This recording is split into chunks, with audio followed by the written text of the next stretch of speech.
L'édito éco, Éric Le Boucher des Échos. Bonjour Éric. Bonjour Bruce. Cécile Duflot a présenté hier un projet de loi pour encadrer les loyers. La ministre du Logement veut rééquilibrer les pouvoirs en faveur des locataires.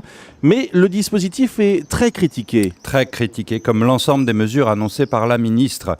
Alors elle estime que les propriétaires ont trop de liberté de monter les prix pour environ 5 millions de logements. Ces prix seront limités, encadrés, fixés en référence au loyer médian des logements équivalents dans le quartier. Dans l'autre sens, pour rassurer les propriétaires, la ministre crée un fonds de garantie contre les loyers impayés. Et quelles sont les critiques alors ?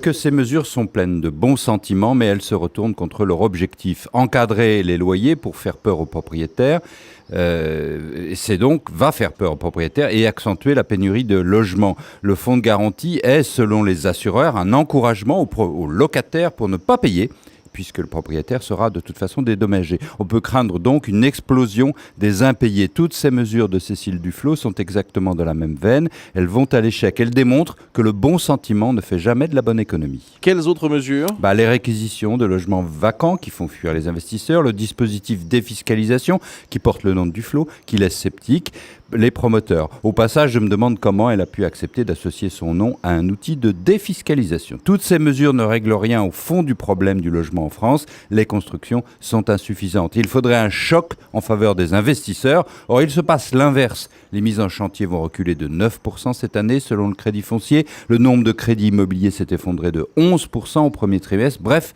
le marché est gelé et en plus, les prix ne baissent même pas. Malgré quelques bonnes décisions pour libérer le foncier, la politique de logement de Cécile Duflot est un échec sur toute la ligne. C'est grave pour les Français dont la situation empire, mais aussi pour l'économie. Quand le bâtiment va mal, la France aussi. Merci Éric Le Boucher.